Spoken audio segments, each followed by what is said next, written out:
Hello, everyone, and welcome back to the Keys to AWS Optimization, where today we're going to be talking about some new announcements in the world of CloudWatch.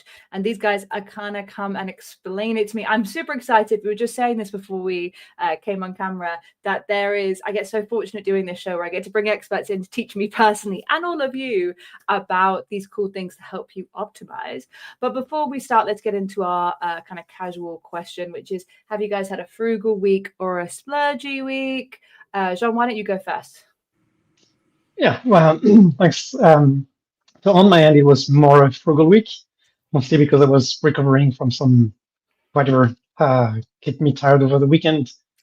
But nevertheless, very productive meetings that took place. So I'm very happy so far. Nice. And Didi, what about you? Yeah, I would like to call it a kiosk week because we are planning for Diwali great this year and it's next week, taking a couple of days off as well. Kids are very excited. We bought some firecrackers as well, a lot of sweets, a lot of people very excited. Oh, I love that. That's so cool. So I was debating if I should share this, but I almost had a splurgy week because I almost had my phone snatched this morning. So any of my London EMEA people, keep your eyes on your phones.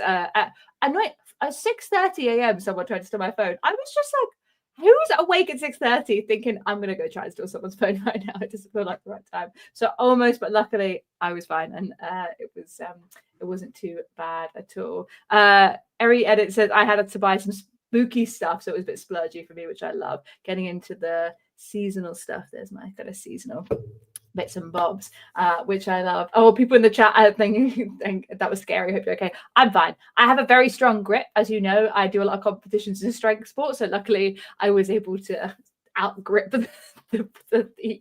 But yeah, let's get into the show. So welcome everyone to the Keys to AWS Optimization, the show where we share stories, concepts, and solutions to help you unlock your spend at AWS.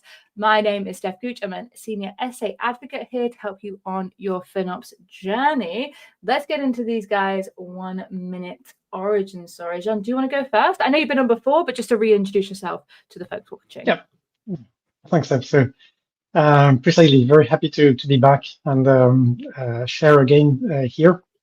I'm a senior product manager with CloudWatch, and as a product manager with CloudWatch, I've been very happy to launch a lot of features, especially around alarms and metrics. And with regards to that, obviously we're cooking some new things that I can't really talk about towards reInvent. But we're now here to take a look back at what we've launched previously this year and make a little bit of sense of those, all of those different things. Oh, nice. Brilliant. Okay, so some fun stuff coming up at reInvent. And reminder, we'll do through, have you got a reInvent talk as well? Did I imagine this? John? Oh, sorry. That's... Yeah, I love it. Is that what you're asking?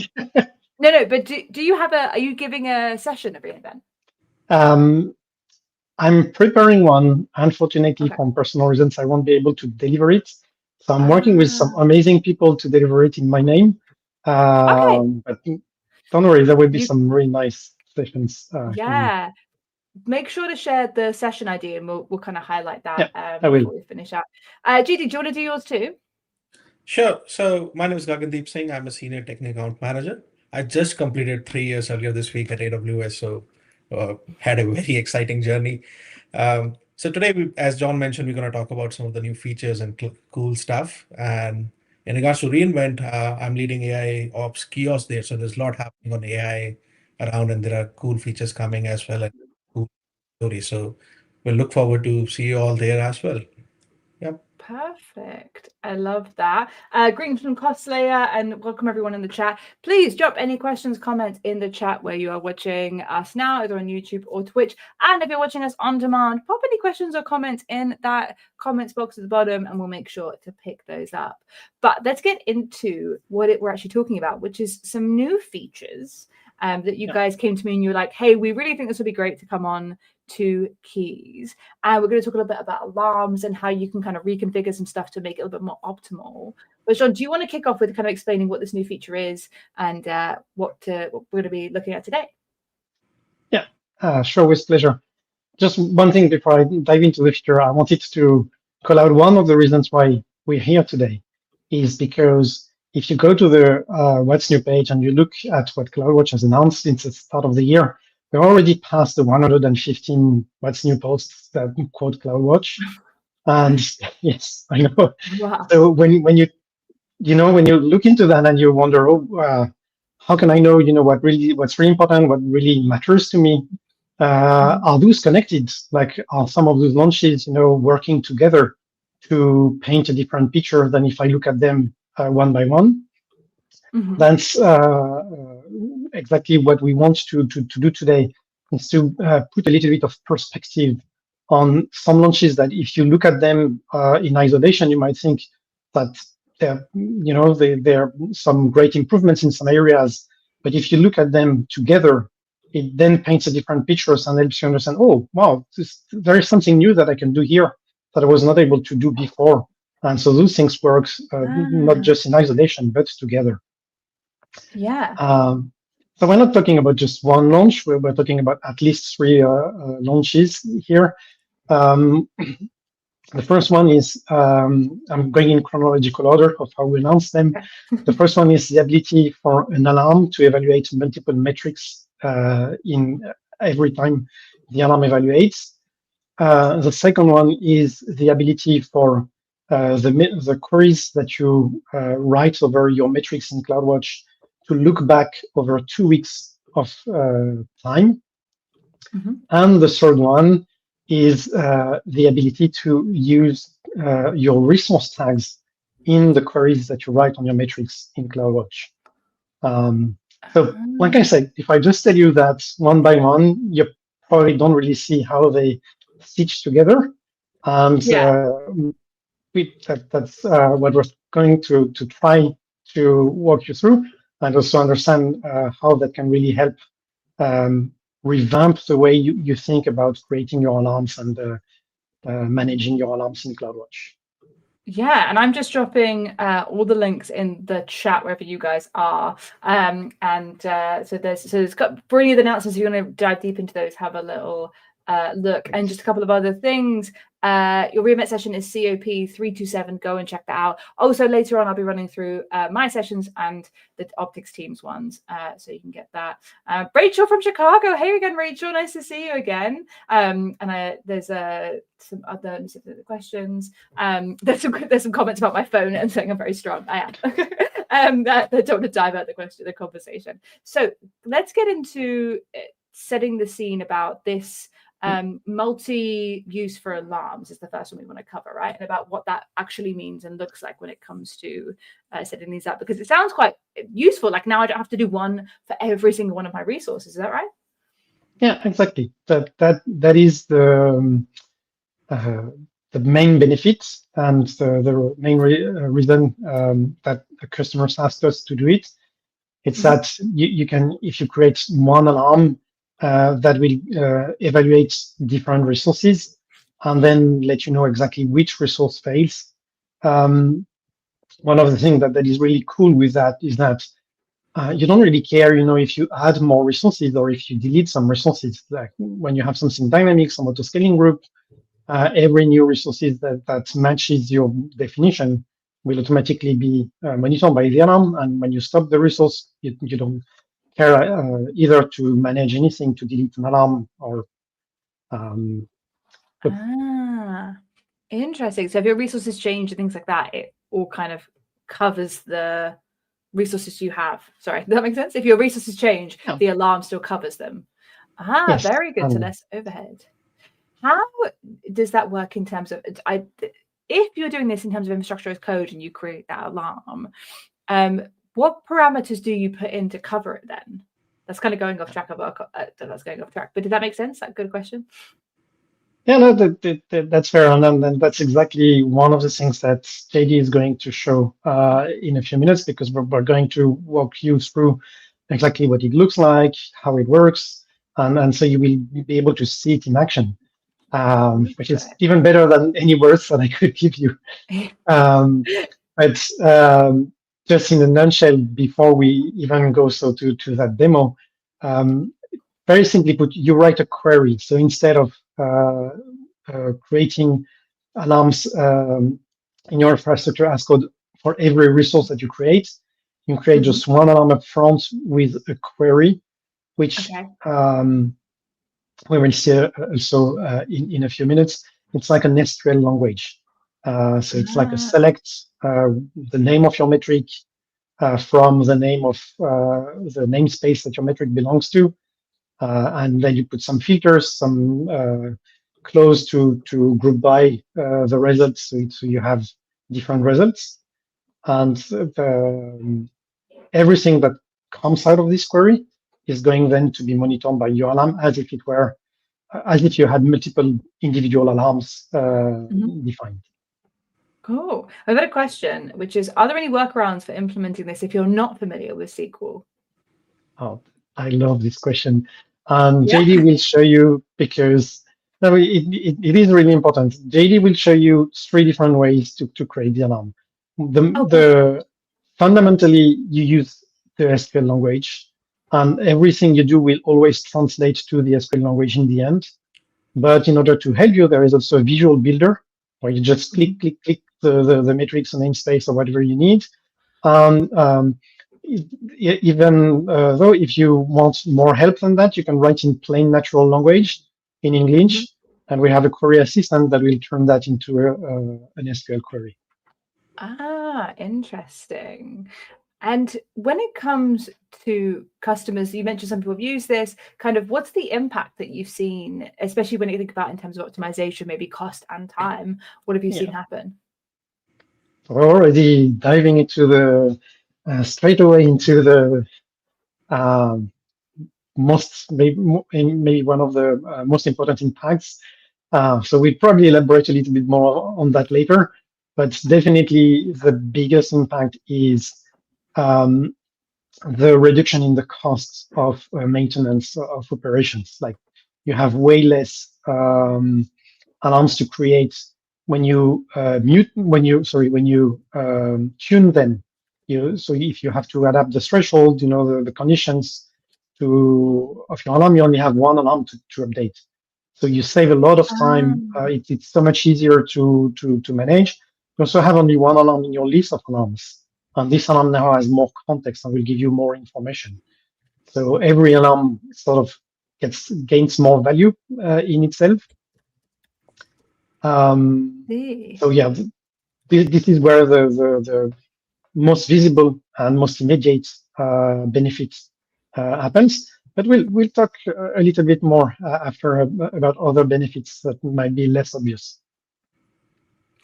So I'm going to do a quick poll before we go into the demo. So folks watching on Twitch, are you going to reinvent? Just wanted to sense check if people are coming, because we'll go through some sessions in a little bit. But 1 for yes, 2 for no. If you are joining us at reInvent this year, let me know. Couple of 1s, couple of 2s. Okay, so some people will be coming to your session. That's always good to know. Some of them have you seen if yours, the one that you were going to do, is full? Because some of them have filled up really quickly, I've noticed. That's a good question. Yeah, have a look. You have to have someone else look for you, though. You can't see your own session if it's full, which seems like a flaw in the design. But yeah, brilliant. In that case, shall we jump into the demo? Sure. Yeah. All right. Do you want to set the scene any more, Judy, about what we're going to showcase today? So I have 2 applications. I'm calling it e-commerce website, and in the backend, I'm using EC2 for compute. And talk about what happens when the CPU utilization goes up. How do we monitor all of them together in a single query? And I'm going to walk through to the whole process and what are the actions available that we have. So brilliant. Let's get into it. So first thing what I've done is, since I mentioned we're going to use a use case of EC2 CPU utilization, I've created a CPU stress dashboard. So this is 2 of my EC2 out of 10 that I have from 2 different applications. This is basically a custom widget that I'm using, and it's using Lambda in the back. So it's basically using a system manager run command that you can also see on the screen, and it's going to stress 20 minutes so that we can work on the alarms. By the way, this is very cool. Custom widgets are really cool. Do look at the documentation. We'll post a link as well. You can actually have data from other places and create your own display. So that's really cool. So next, I'm going to jump into CloudWatch alarm window. And I'm going to create an alarm. I'm going to select a metric. So metric is basically what you are planning to monitor, like CPU, memory, or you could also have a custom metric. So first way is I can actually go by EC2 and create alarms one by one, which takes a lot of effort to manage operationally, as well as take times to create. You can always use infrastructure as a code, but think about managing it later on, right? You have to manage it on your own. Instead of this option, what we want to do today is we want to create a metric insight query. And that's what Joan elaborated, that we'll have a single query and that adapts based on the criteria, in this case, the number of EC2. As Joan mentioned, we have an editor. If you have variables with a SQL query, you can just add it. Or we can use a query builder. And I'll also talk about the natural language that in case you're not very well versed with the queries itself. So what is Metric Insight query? So Metric Insight is basically a high query engine. It's within CloudWatch that enables you to analyze, group, aggregate your metrics at scale, and it works in real time. So in regards to the namespace, it's a container that we provide system-defined namespaces for various services. For this case, I'm going to use AWS EC2. And I want per instance metrics. I'm going to use maximum CPU utilization as my condition. So it's a metric name.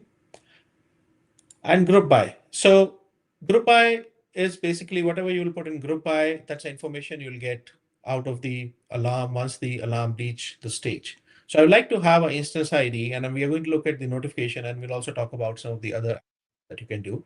So I'm going to select instance ID for this case.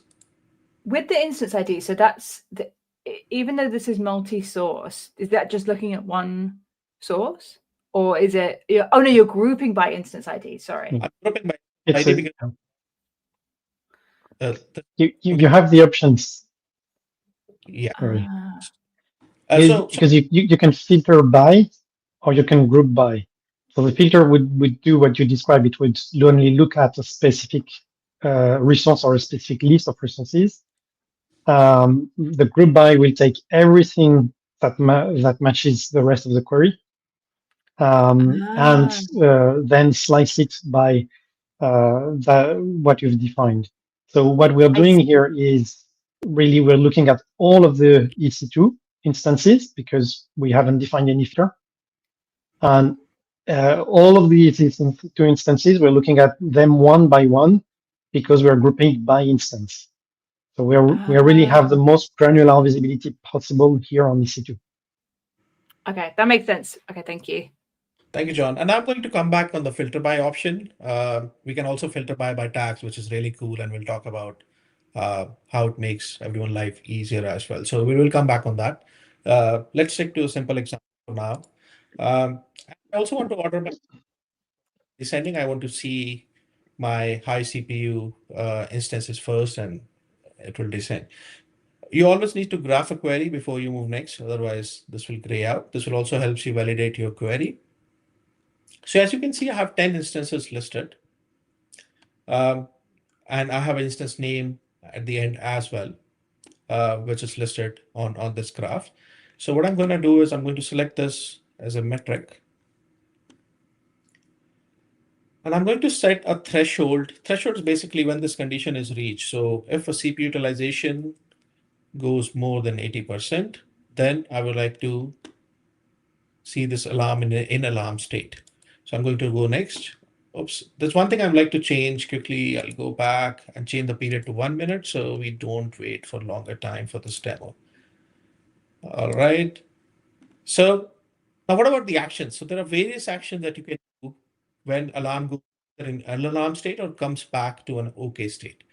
Some of the actions are, for example, a notification that I would like to be notified. For this case, I already have created an SMS topic, and I'm going to send it on an email, which I will show you as well what information you can capture or what are the different options. You can also do a Lambda action, and Lambda really helps you to do a lot of things that you want to do as part of your automation, right? You may want to shut down, you may want to start something in different scenarios based on the service. You can always do an billing option. There is a easy to action that are available. You can always create a ticket with the ticket action, which will automatically create tickets. And you can also do a system manager action, right? For this case, we are talking about just EC2, but alarms work in different perspective, right? It could be based on your business. For example, if it's an e-commerce website, let's assume an order drops suddenly to a certain limits and you want certain actions to be taken or certain people to be notified, you can do that, right? So think from different service perspective, there could be different actions, but the overall in the configure action option, you have a lot of options, and Lambda actually give you endless things that you can actually achieve. So I'm going to go next. We are going to give a name. I'm going to just call it multimetric alarm. Let's add a test. And you can also add a description. Now we recommend to have a dashboard link to alarm, so it's easy to visualize. And you can actually use the same query that we have created. So you need not to do a different query. You can actually use the same query in a dashboard. Or think about, you might want a runbook to be part of description. When I get an alert, let's say over an email, I also get a description field, and I can have a runbook or different aspects of it that we want people to be notified or to be used. Right? That's really clever, because the amount of times I get people just like, what is this alarm for? And you have to go dig around and it wastes so much time. That's really clever. Yeah. I'm just going to call it this as a test. So now this is a page where you preview and create, you can re-verify your query, go back to it. You can verify your condition and the actions. And I'm going to click create alarm. So alarm is now created. And as you can see on the screen, I have all the instances listed. By the way, I only have 10. If I have more on this account in this region, you would have seen more instances. If I just hover around these bars, you could already see that I have two of the instances, which is 99 point some percent of CPU already, right? So this is a very easy way to take a look and also to check which instances are on a higher CPU in this case. Mm-hmm. And to get a bar which tells you on what period alarm was in what state. Was it in OK state, meaning it did not meet the condition, or it was in alarm state? So we're going to see that in a moment with the help of the colors. We also see different contributors that are part of this alarm, right? So you can see a contributor label, an ID, an instance ID as well. And I have all 10 of them listed. And once we go to the filtering, as we spoke about, we'll see how things change, right? And details about the alarm, you can again re-verify your query. You can go to history just to see what happened with that alarm, right? So let me just refresh this. It will take a minute. And I'm going to go to my email. Oh, wow. Now, in terms of notification, we only created one alarm, right? And I said that I want a notification on a particular email address. But as we have seen, there are two instances which has met the criteria, who has met the threshold, right? Single notification that I've received, one for each instances. And as you type deep, if I click this, you'll go back to that particular query for this particular instance. So this is very quick to check which instance is in alarm state. And you can see this is an alarm. I'm filtering by the contributor ID. You also have other information that alarm state change. This became from OK to in alarm. It also tells you the reason that we have specified. It gives you the instance ID. Now this helps you with various automation as well and gives you full picture that you can use. It also gives you what is the metric expression that was used. And same way, I have other instance listed as well, my second instance. And that description, you can see there's that test. Yeah, so this is the description. This is the place where you can use a link, runbooks, or a link to a dashboard, as you like. So I'm going to go back.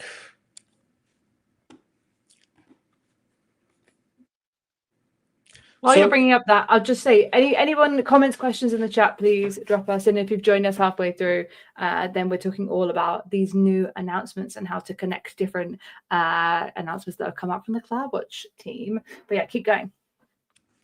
Yeah, so you can see on the bar, I have a status change by colored, so I can easily go into a particular time frame and look at what really happened. And that gives me clear indication of start and end times. It tells me contribution. There are two basically instances in this case, right, that are in alarm state. Now back and see some of the other things that you can do with the metric insight query. So I'm going to go back in actions. I'm going to add it the same alarm.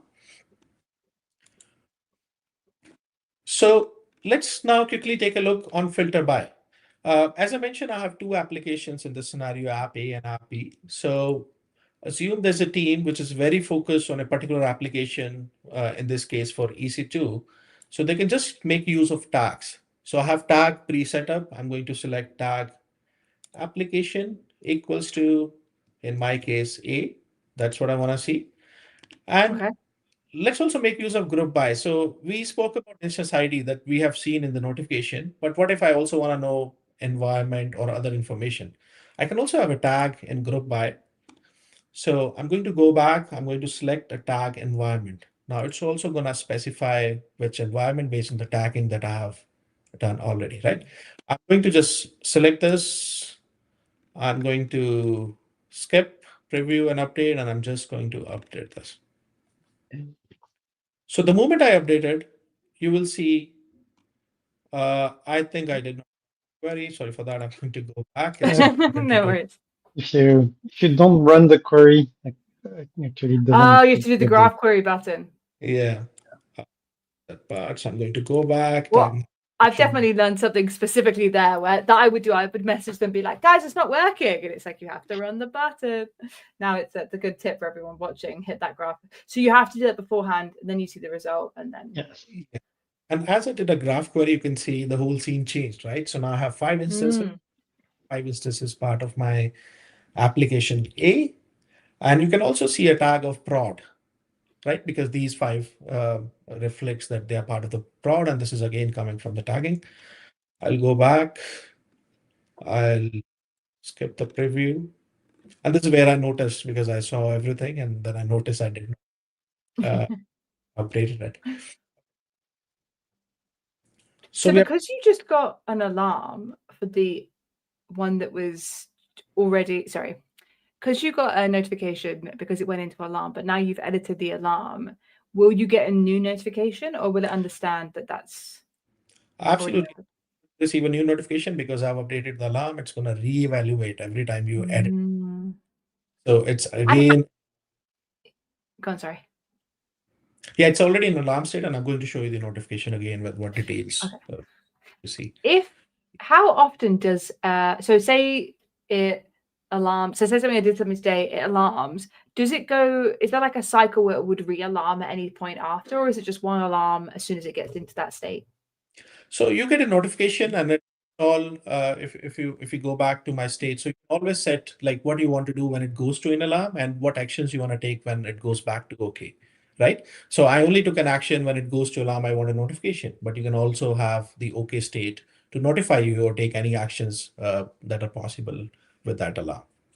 So it's not like a reoccurring. You won't get an alarm like every day when it's set. It's just going to be like that one time. So you have to really have the thing I'm trying to get to is you really have to choose a good strategy for afterwards, because if you just get an email and you delete it, you could leave it in alarm state forever, right? Yes. So there are quite a few things here. First one is the state stays as long as the metric keeps on being on breaching. So if your CPU remains consistently above 80%, the alarm stays in alarm.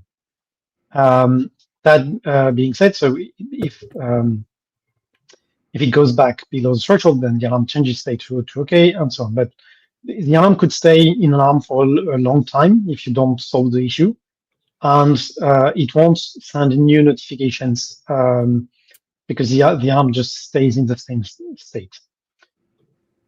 The multimetric alarm, even if the alarm itself shows that it is in alarm, it is made of different contributors. And if at some point in time you have one contributor that is in alarm, so you receive a message from this contributor, and if in 5 minutes another of those contributors was going into alarm, you would receive a new message for that second contributor, and so on. So there is something slightly different here compared to the usual parametric alarms, in that every time a new contributor will start failing itself, it will trigger a notification specific to that contributor. I understand. Okay, brilliant. We've also had a question. Steph, So, oh yeah, go on. I just want to go back to your question on re-notification, right? If somebody deletes. So you have seen one of the action that we got is Lambda, and you can do anything with the Lambda, right? Almost anything. So if you want re-notification after a certain interval, so you can. So you can have multiple actions, and then you can, for sure. Yeah. Let's go to the questions. Yeah. So this one is, how much does the multimetric alarm cost, and is it different than a single alarm in comparison for cost of it? Yeah, that's a very, very good question, a very important one. And there is a very simple answer and a more complicated one. So bear with me, and I will just try to explain why I'm saying it this way. But don't worry, it's a good news story. So the very simple answer is it's the same price. Fundamentally, in CloudWatch Alarm, you pay for every metric that is being evaluated. So if you have a CloudWatch Alarm on a single metric, then you pay for one metric being alarmed on. If you have a CloudWatch Alarm on something that adds metrics together, you pay per metric that is being added. And if you have an alarm on a query like that, you pay on the number of metrics that the query finds. So here the metric the query finds metric. So you would pay for 5 metrics that are evaluated by the alarm, which is exactly the same as if you were creating 5 individual alarms, each one for each resource. So fundamentally, simple answer, same price. Where it gets slightly more complex, and which is in fact can be very interesting, is this is much faster and much more adaptable than if you create the alarms manually. Because what happens when you create, update, and delete your alarms manually? Usually, you would run your code to create your alarms at the same time than you create your instances. So you create your alarms maybe 5 or 10 minutes before your instance becomes available and starts emitting metrics. And you pay for the alarm from the moment that it has been created. So you start paying for the alarm even though it's not doing any work yet, because the instance is not live yet. And when you take down an instance, because you scale down or you shut down some instances, most of the time, a lot of customers, they either delete the alarms, 1 day or 1 week later. Like a lot of customers, they have some cadence to go over the alarms that are not needed anymore and do the housekeeping. So they keep on paying for 1 day, 2 day, maybe 1 week for an alarm that is not doing any work anymore because the resource has been taken down. Yeah. With a dynamic alarm, you don't pay until the metric starts being emitted. And when the metric stops being evaluated because you've taken down the resource, you stop paying for that resource. So it is much more cost following than the alarms that you create or maintain manually, because it will adapt automatically to your workload, to what you have. That's great. That saves so much time in both efficiency of how much you're going to spend when you're using it and then not using it. And then also, I feel like reminding the time to set these up, like setting it up. So on that, is there any guidance from your experience of who sets these up? So if I think back to maybe if I am deploying resources in an account and I would make an alarm per my instance, like when I build it, versus now I could use this multi-alarm and multi-metric alarm. And I could cover all the kind of EC2s in my account. Is it better for me to kind of set that up as like a central resource that I use that gets deployed like in every account that follows the rules? Or should people be doing it? Like, should it, I wonder, like, I'm trying to think of the question, how to word it. Should it be that, say, a CloudOps team or a central team, it's like, hey, every account gets one of these alarms, and then that's how you deal with it? Or do you think more people are going to be doing it within their building processes and stuff like that? So it's flexible. So you're going to use them the way you want, because you could use them just on specific subsets, specific workloads, specific applications. You can craft a template that you request all the teams that you work with to use. You can also, you mentioned a few times, like you create the alarms in your account. Yes, you can, and but you can also create alarms in a monitoring account. So you can have some alarms that live in every team's account, where you will set the alarms that are specific to your project, or the alarms that your team owns and your team acts upon. And in addition, if you have a platform team, if you have a central monitoring team who has gained visibility into your accounts through federating the monitoring, they can also use the exact same technique to create an alarm that will span across multiple accounts. And in that case, they will probably want to write the alarm slightly differently. And this is where the fact that it's really flexible and that you can do, you can write the group by, as we saw, just the way you want. A platform team, for example, doesn't really need to look maybe at instance level. That's probably not something they really want. They probably want to look at group by account and maybe group by something that is a tag that belongs to them, like a version of the platform or a version of the framework that you would be using. And that would be what the central monitoring team would want, whereas the individual team would probably want the per resource granularity, and then would use the instance ID in the query. So like nearly same query or very similar ones, but very different visibility that you get into, and you just really can adapt to the needs of the team that writes the query. Just to drill down on that. So I remember a while ago there was, is it like organization observability, where you could have an account be able to look into other accounts? Observability. It's when I'm saying it now. But the yes. is the alarms, can that? Wow. Can you do that with alarms as well? Is my question. So you can do that with more than alarms. Like every query on metrics with the queries that we just saw is by design cross account when you use this federated organization level observability. Yeah. And the reason I'm calling this out is because it means it also works on your dashboards. If you use those same queries on your dashboards, you can have then a per account view or a per account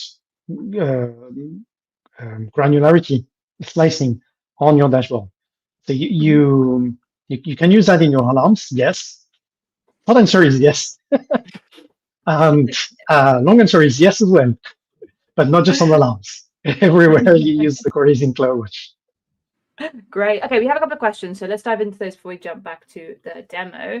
Can you schedule to auto-delete alarms? So I guess if you have one that just sits across all of them, you don't need to, but I guess if people wanted to use a singular alarm, is there a way to auto-delete them? I had not received that feature yet, so I can add this to the feature list, but so we don't have that kind of feature today. But I guess this is what the announcement solves, isn't it? Because you don't need to delete them because it would be, Yeah, it's only, that, it can exist without any, question then. All right. Because I remember you teaching me about that when you have metrics that have insufficient, when you have alarms that have insufficient data, you still pay for them. Is that right? yeah, yes, because you pay for the fact that the alarm is doing work for you. The alarm is trying to fetch data, it's trying to evaluate something, and if you made a mistake and then there is no metric behind, the alarm still is doing some work, which is why yes. So if you created the MMA and you had it for all instances in an account, but all of the instances got deleted from the account, would you still pay? Would the alarm still have costs associated to it? There is a floor of one metric. If there is no metric at all, the alarm will consider that there is one metric for the work that the alarm is doing. Okay, so it will still incur costs and still be doing something. Yeah, which is it's rare that then you have to get, that's a situation where you should get rid of the alarm where you have insufficient. Yes, and for that the solutions I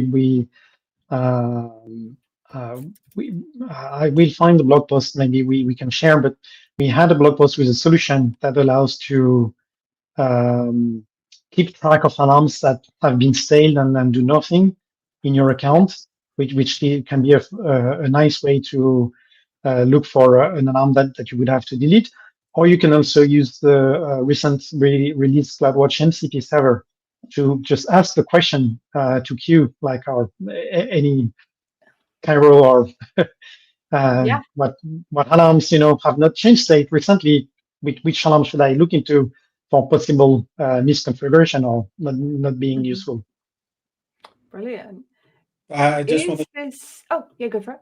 I just want to share, since John mentioned about the queue and the key hero, right? So this whole setup, even the stress dashboard, is built using queue. So please make use have around how to do things, or try with queue first. Yeah, back to you. Agree. No, great call out. There's so many things. We're like, how do you get started? Use Amazon Q. It's what people are saying recently, I think, that which kind of makes sense, is that we're kind of relying on AI to do a lot of work for us, and we're not retaining information a lot. What I would do is definitely get Q to explain things and how it does it to you, so that you can repeat it and you can understand it. Because I think that's people are missing a lot, is they're like, hey, go build this thing, and then you have no idea what it's done. And what that can lead to is kind of really hard to troubleshoot. You might not understand where your costs are coming from. It could have security vulnerabilities because you don't know how it's connected. So always kind of validate what's going on. The question I was going to ask is this available in GovCloud, or is it only in the commercial ones? That what they're called, the normal ones? Yeah. So again, I'm going to give a simple and a more elaborate answer. Okay.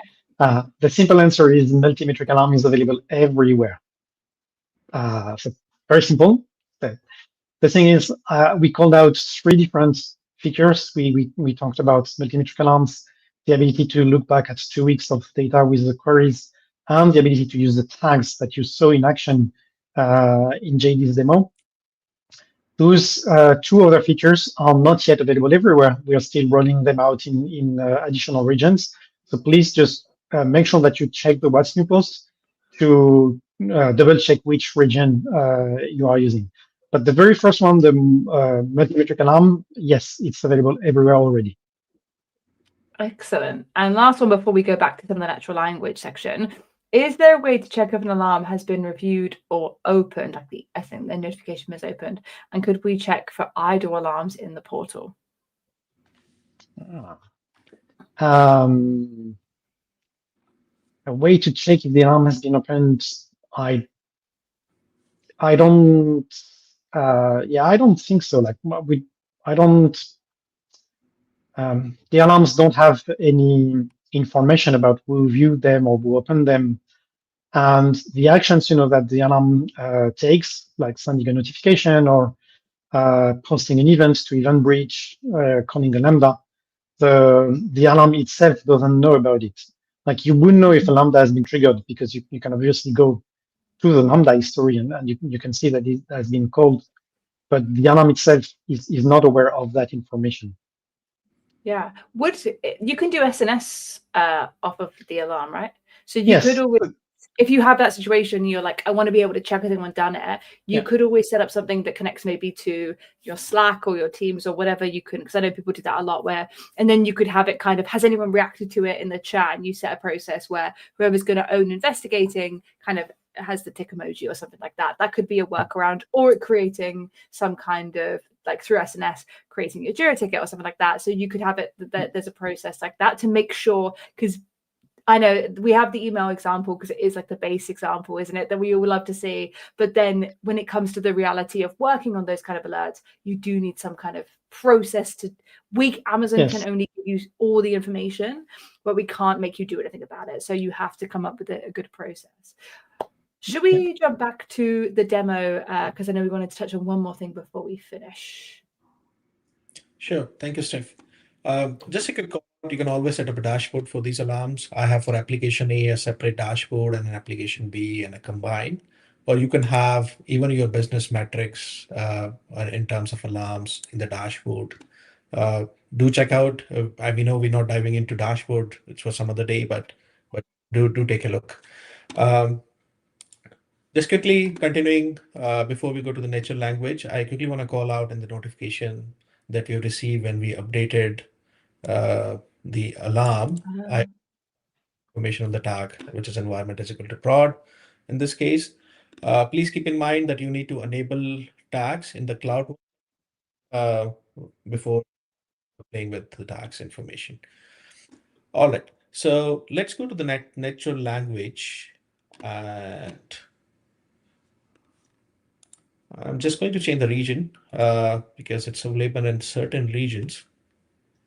I can go back to the alarm, or I can also create from metrics the query that we wanted to create let me just move this a little up. So once you are on the query page, we spoke about iter builder, and by the way, there are also some sample queries that are available for you to consume. And there's documentation available as well. We'll post in the chat link about the query. But in case you're not very well versed with queries and you want to use a prompt, you can come to multi-source query either through alarm or through Metrics and give a prompt. So I'm going to say I want to look at the top 10 EC2 by CPU. And I'll click on generate query.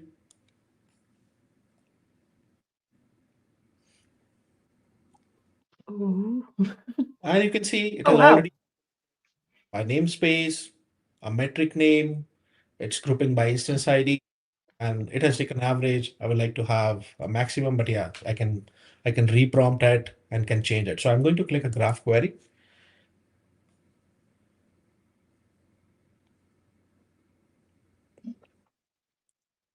And you can see now a CPU utilization for my different. And again, I can always say filter by tags and stuff that we have seen. So it gives me more information. Yeah. So that's what I wanted to show from the natural language query. JD, can I ask just go back to the screen where you were showing the alarm details? I think there's something that I would like to show on the alarms after you've modified it to add the tags. Yeah, thanks. So when we go to the list, to the table of contributors, one thing that yes, thanks, exactly.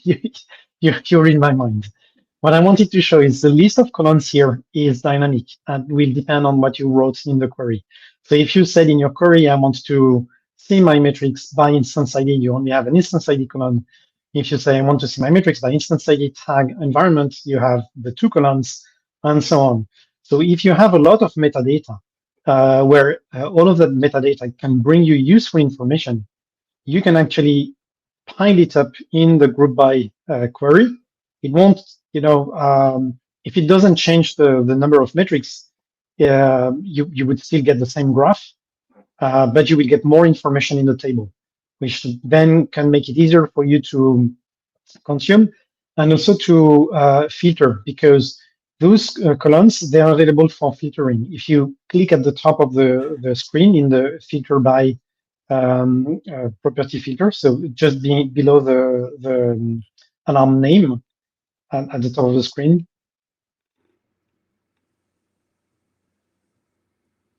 It's really at the top. What on the left hand side, just below the alarm name. Yes. Oh, the filter. Yes. Oh, underneath MMA. At the very between MMA and graph on the graph picture. Is that what you mean? Filter yes, above the graph. It's just above the graph. It's this game of like up, okay, left, and up a little bit, and 10 pixels. Yes. Okay. Here. So here you can see the list of. Sorry about that. The list of columns where you have instance ID and tag. So here, all of the metrics here have the same tag, but let's pretend that half of the metrics have the tag PRD and half of the metrics would have the tag test. By applying a filter on this tag, you would filter out half of your metrics. Then you can use this even to do side-by-side comparison. If you have, for example, 2 instances that should have the exact same kind of workload, just filter the noise out if you have 100 metrics to isolate, a few metrics that you want to look at more specifically, especially when you do post-mortem analysis. When you review an incident after it happened, you can focus on this. Very cool. I love it. There's so many things to dive into with this. I know we're coming up to the end of the session. So before we do our kind of Richard's secret Richard summary, goodness, I think I need another coffee, and some real stuff. Anything else you guys want to mention before we finish up? I just want, sorry, I'll go first, JD. Yeah, so I just want to summarize a little bit on MMA on what we learned today. So we saw that you can monitor multiple resources through a single alarm. You can get specific details about which resources trigger an issue, right? You only get notification for those out of a bigger window. You can execute a target actions on the individual resources that met the threshold. And it really helps you maintain the granular control and simplify the management, right? We have been listening to customer, and this feature is based on the feedback that we received from group of our various customers, right? So and always keep sharing that feedback. Yeah, back to you, John. Yeah, thanks. So yeah, just I'm emphasizing on the fact that with the help of something that is more dynamic, one of the important things is to really buy peace of mind, because you know that once you've set up something that is generic enough or large enough to monitor your most critical workloads, you don't really have to care anymore about anybody adding more resources, anybody adding more metrics. You know that they will be monitored and you will be warned if something goes wrong. And we've done all of the demo with banded metrics, but it really works with any metrics. So custom metrics as well. No worries. You can have dynamic monitoring on them as well. Excellent. Thank you so much, guys. All right, a couple of announcements before we do our Secret Richard summary. This is specifically one of my talks. There's still some room in this one. The other one is full, so get on if you want to learn more about, we mentioned Q today, but some optimization recommendations, which we mentioned CloudWatch as well, then please sign up for Dev 318. We also have a bunch of talks by the optics team, people that you know and love who have been on this show many times. Take a screenshot of this. We have lots of different types of talk, so make sure to get into those. We also have a bunch by the SA team that I work with, which we had some people from. If people saw my sessions with Vidya on the TNC channel, we have that one. And then the guys from the PACE team who we had... who do we have on last week? Stefan on last week. Those guys have some sessions. And there's also, if you go to the builders fair, there's a cornhole thing where like they watch you do cornhole and then they make a AI generated like what's it called, commentary highlights reel really fast, which just looks super, super cool. So if you're in the builders fair and you see that, tell them. So Steph saying hi. And as always, we also have our LinkedIn page. So if you want to hear about any more of these announcements, reinvent talks, whatever, check out the Customer Acceleration Team LinkedIn group. And if you want to see a recap of all of the episodes and summaries that we have, then check out Builders Center. You can find me on there, follow me, and you can see both the Keys show, all the upcoming episodes, and of course my Build Like AWS show that I do on Mondays. You can check that out too. On to the very last thing, which is our Secret Richard summary. So as a reminder, Richard listens to the show, writes up a very fun announcement, and I read it blind. So let's see what he did for us this week. CloudWatch Query Alarm, Metrics Insights, and Tag launches. Individually, they're great, but combined, they are awesome. No need to manually manage separate alarms anymore, which is amazing. Create MMA via a prompt with natural language, and Steph is better than a thief. I was looking at the last one. I was like, what's that one? If you've joined us and you're confused about that last one, you just go back and watch from the very start, wherever you were watching us from today. There so many amazing sessions. Make sure to check out other videos wherever you're watching us from. Subscribe wherever you're watching. And next week we've got some more episodes. We've got a bunch more episodes this season. We are kind of interrupted by reInvent and Thanksgiving and Christmas and stuff like that, so less. But make sure you just subscribe while you're watching. And thank you all for joining us. And we'll end it there. We will see you guys next time. Bye.